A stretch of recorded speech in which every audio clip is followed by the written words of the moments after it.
삼국지 위나라에 송건의 걸림돌이었다 할 수 있는 한 인물이 있으니 문빙입니다. 오늘 손찬이 형은 문빙에 대해 탐구해봅니다. 시청자 요청이고요. 문빙의 자는 중업이며 남양, 완현 출신입니다.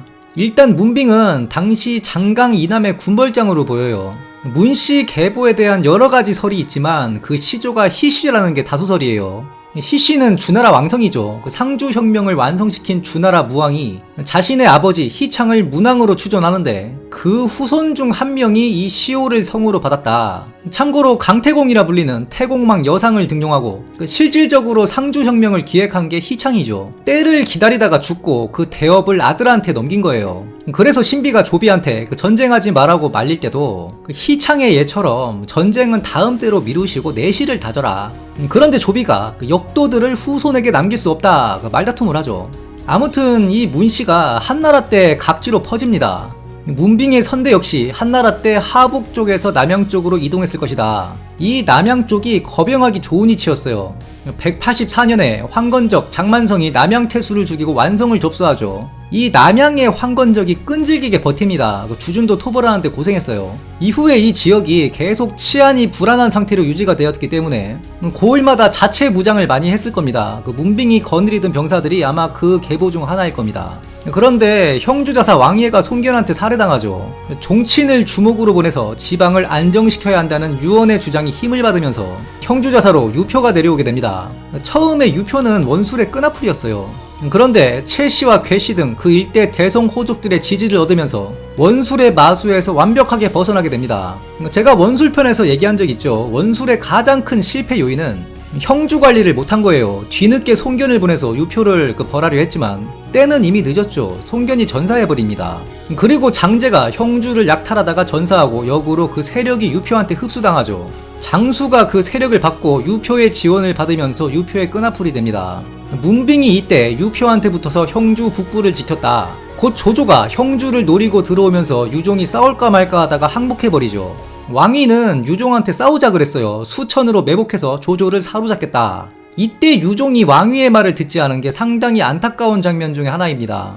호삼성도 그랬어요. 만약 왕위의 계책을 따랐다면 조조가 포로가 됐을 수도 있다. 왜냐면 당시 형주군이 10만 군세였습니다. 그래서 병사와 돈을 쌓아놓고는 싸워보지도 않고 항복했다 조롱거리가 된 거예요. 그럼 이 문빙의 병사들을 왜 문빙의 부곡, 즉 개인 사병으로 보느냐? 유종이 문빙에게 굳이 조조한테 같이 투항하자 설득합니다. 문빙의 병권이 유종이 내린 것이라면 설득할 필요가 없어요. 그냥 인수만 거두면 됩니다. 문빙은 설득에 응해서 조조한테 항복을 합니다. 조조가 문빙한테 묻죠. 왜 이렇게 늦었냐? 여기서 약간 비굴한 얘기를 하죠. 유형주, 즉 형주목, 유표 때문에 조정의 명에 임하지 못했다.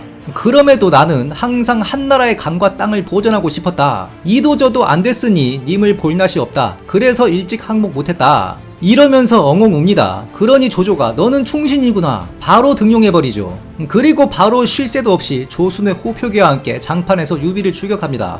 그런데 유비는 놓치죠. 유비의 두 딸과 서서의 모친을 잡았다. 조조가 서서를 탐내서 서서의 모친을 잡은 건 당연히 아니고요.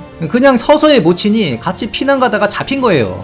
근데 이 모친이 이제 위나라 포로가 되면 민둔으로 끌려갑니다. 북한의 아오지라 보면 돼요. 군량미 생산하는 둔전이죠. 이런 게 서서한테는 불효죠. 평생 불효자 딱지가 붙기 때문에 서서가 위나라로 튄 거예요. 참고로 당시 피난민들이 정말 유비가 백성을 위한 정치를 펼치고 이래서 유비를 따른 게 아닙니다. 당시 조조는 둔전을 조직적으로 하고 있었기 때문에 여자는 잡히면 민둔 끌려가고 장정은 세병제에 의한 노예전사가 되죠. 자, 그런데 오림에서 조조가 패합니다. 적벽에 대놨던 형주의 배들도 다 버려버려요. 제가 봤을 땐 황계가 불태운 배들은 일부에 불과하고 조조는 당시 전쟁을 빨리 마무리하고 복귀를 했어야 되는 상황이었죠.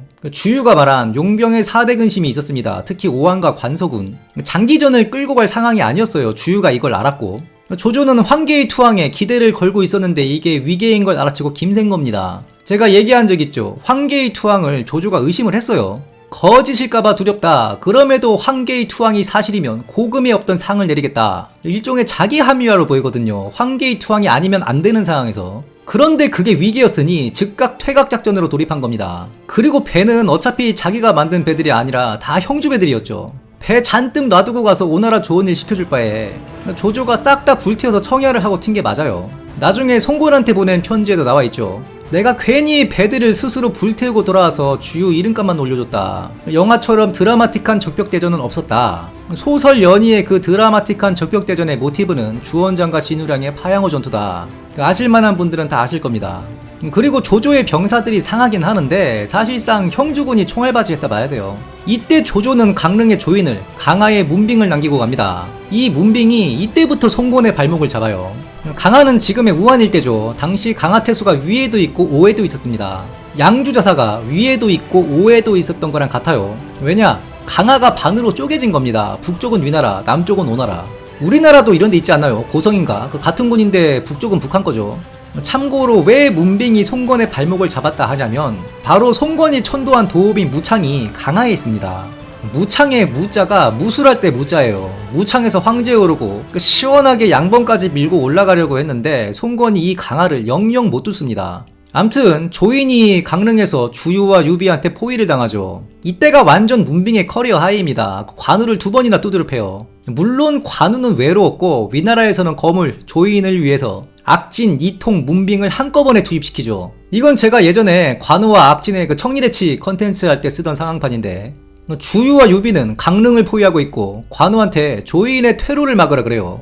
그래서 관우가 위로 올라가는 겁니다. 그리고 문빙이 심구에서 관우를 한번 두드려 팹니다. 관우가 형성 한진까지 군을 물리는데 여기서 또 문빙이 관우를 두드려 패면서 치중을 빼앗고 배를 불태웠다. 이 틈에 이통이 개돌쳐가지고 퇴로를 확보하고 조인이 탈출에 성공합니다. 관우 얘기 나오면 제가 항상 하는 말이 있는데 관우는 명확한 절도를 내려줘야 돼요. 지 맘대로 판단하게 하면 안 됩니다. 여기 보면 한진, 말 그대로 나루터죠. 진으로 끝나니까. 즉 물자를 배로 옮겨서 여기에 배를 대고 형성의 치중을 쌓아놓은 거예요. 그리고 심구를 전장으로 선택한 겁니다. 관우는. 즉 관우는 싸워서 공을 세우려고 한 겁니다. 이 전장만 봐도. 딱 봐도 악진, 이통, 문빙 각 지역에서 3군이 들이치는 상황이죠. 조인 VIP 하나 구하려고. 수적으로 안 된다 이 말입니다. 만약 주유나 유비가 형성을 굳건히 지키면서 적들이 남하하지 못하게 견제만 해라. 적들이 강릉으로 깊이 들어가면 그때 움직이든가 해라. 그 전까진 얼음. 뭐 이런 자세한 절도를 내렸다면 관우는 능히 해냈을 거예요. 통솔은 좀 치니까. 이 전투의 자세한 전개가 기록에 나와 있지 않지만 제가 추측해보자면 관우가 심구에서 한판 붙어보니 안 되겠거든요. 후미, 형성의 치중도 걱정되고. 그래서 퇴각하다가 두드려 맞고 형성의 치중을 털리는 동시에 한진의 대놓은 배까지 싹 다 불태워지는 겁니다. 뭡니까 이게? 참고로 이통이 이때 가장 잘 싸웠다 되어 있는데 곧 병사하죠. 그리고 문빙은 토역 장군의 연수정우 즉 제후가 됩니다. 이후 계속 강하에 짱 박혀서 송건의 앞길을 막습니다. 합비에 만총이 있었다면 강하에는 문빙이 있었던 거예요.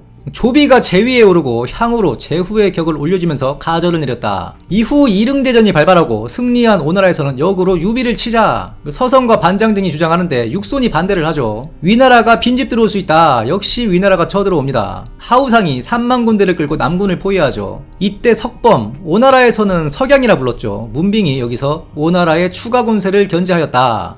근데 바로 송건이 5만 군대를 끌고 와서 문빙을 포위해버립니다. 진수의 삼국지에서는 문빙이 우주방어를 하니 송건이 20일 뒤에 포위를 풀고 퇴각하자 추격하여 성과를 냈다 되어 있는데 위략에서는 더욱 구체적이면서 약간 다른 얘기를 하고 있어요. 문빙이 공성기에 비스무리한 위기를 씁니다. 공성기에 비스무리한 거 할 때마다 꼭 하는 게 있죠. 깃발을 내리고 병사들에게 함성을 지르지 못하게 한다. 비슷한 서사가 나옵니다. 당시 폭우로 성벽이 무너져 내린 상태였는데 미처 보수를 하지 못한 상태에서 송건군이 당도했다 되어 있어요. 문빙이 병사들에게 저기 무너진 성벽 밖으로 적들을 빼꼼 보지 마라 절도를 내립니다. 이런 움직임이 전형적인 투항 직전에 나오는 시그널이라 했죠. 그리고 선현행장의 기록을 보면 송건이 어릴 때 비슷하게 진등한테 털린 적이 있습니다. 송건이 바로 의심을 합니다. 저자는 북쪽에 사는 놈이 믿고 있는 충직한 자다. 투항할 리 없으니 분명 뭔가 있다. 필시 매복이 있거나 원군이 올 것이다. 그리고 그냥 철군했다 되어 있습니다. 그래서 장료의 힘, 문빙의 지혜 뭐 이런 뉘앙스의 말도 생겨났는데 장료가 말도 안 되는 적은 수의 병력으로 대병을 격파했다면 문빙은 꾀를 써서 대병을 물렸다 이 말이겠죠. 그런데 이 위략의 기록은 조금 현실성이 없어요. 성벽이 무너졌는데 그걸 포기하고 그냥 갈 리가 없습니다. 병사를 5만 명이나 움직였는데 송건이 실제로 위기에 당한 적이 있어요. 바로 적벽에서 이기고 합비를 쳤을 때 장제의 위기에 놀아나죠. 송건이 합비를 포위하고 있는데 위나라 전령을 붙잡아요. 그 급보의 내용이 이렇습니다. 곧 4만 대군이 당도하니 조금만 더 버텨라. 그런데 또 전령을 붙잡았는데 똑같은 내용의 급보가 있었던 거죠. 그래서 송건이 퇴각을 합니다. 이게 위기였어요. 장제가 일부러 대병의 원군이 간다는 편지를 꾸며서 붙잡히게 한 겁니다. 이런 철두철미한 계책이 없는데 송건이 그냥 집에 갔다? 말이 안 되죠. 그리고 이게 말이 안 되는 더 확실한 근거가 있습니다. 명제기 보면 신하들이 조예한테 강하에 원군을 파견하라 그래요. 조예가 원군 파견을 일축하면서 무슨 얘기를 하냐면 송건의 군대는 물에서의 싸움에 능한데 배를 버리고 무트로 올라왔다. 이건 그들이 기습으로 전쟁을 빨리 끝내려고 하는 것이다. 송건이 장기전을 할 생각이 없다는 걸 조예가 간파한 겁니다. 그리고 문빙은 충분히 막을 수 있다. 다음 이 대목이 중요해요. 저렇게 대놓고 싸울 때 공격은 수비보다 2배는 병력이 많아야 된다. 그런데 그렇지 못하니 송건은 오래 버티지 못할 것이다. 이 말은 문빙의 수비 병력이 최소 3만은 됐다는 뜻입니다. 역시 조예의 예측대로 됐죠. 그냥 문빙이 존버하니까 송건의 병력이 압도적이지 못하니 기습 실패했네 하고 퇴각한 게 맞아요. 이 전투가 226년입니다. 그리고 얼마 안 돼서 229년 송건이 문빙의 작전지역 바로 밑에 무창에서 제위에 오르죠. 그리고 송건은 결국 이 강화를 넘보지 못하고 다시 건업으로 가는 겁니다. 그럼 문빙의 몰려는 언제냐? 그 문빙전에는 문빙이 수십 년 강화를 지켰다 되어 있죠. 조방 때 문빙이 조조의 종묘의 공신으로 배양되니까 242년 이전에 사망한 건 확실하고 또 한 가지 확실한 건 237년에 문빙이 강화에 없었어요. 이때 주연이 강화를 포위합니다. 그런데 이때 강화를 포충과 호질이 지켰다 되어 있습니다. 그 한참 뒤인 250년대에 환우가 강화태수를 했다 나오죠. 즉 문빙은 대충 230년대 초중반에 죽었을 것으로 예상돼요. 대략 25년 전후 강화를 지킨 셈이죠. 그 긴 기간 동안 송건의 발목을 붙잡고 있었던 겁니다. 오늘도 평화로운 역경로에서 오침 중인 손찬이 형을 공손어리 깨우며 이르기를 문빙의 통무지정배를 논해보시오. 이에 손찬이 형이 노안기세로 노래보며 일어나 답하니 먼저 문빙은 관우를 2번이나 패퇴시킨 바이고 송건의 5만 대군을 성공적으로 방어하였으니 통솔은 조금 상향하여 주어도 될 듯하오. 90이면 적당하겠소. 그러면 무력은 어떻소? 문빙의 용력에 대해서 알려진 바는 없소. 후설하겠지만 그는 용장보단 지장에 가까운 것처럼 보이니 무력은 38 리메이크의 80을 인용할 만하오. 그러면 치력은 어떻소? 그가 관우를 패퇴시킬 때 치중과 배를 공략하는 것을 잊지 않았소.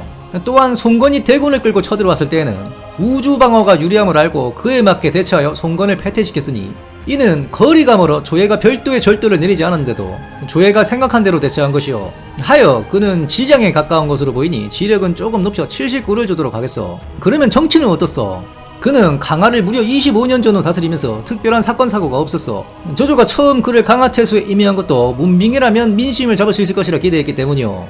이에 그의 정시력 60이는 너무 낮소. 77로 올려주도록 하겠소. 그러면 매력은 어떻소? 문빙은 딱히 원한을 산 자가 없고 조조부터 조비, 조예대까지 3대가 그를 신뢰하였어. 이에 그의 매력 역시 조금 올려 70을 주도록 하겠소.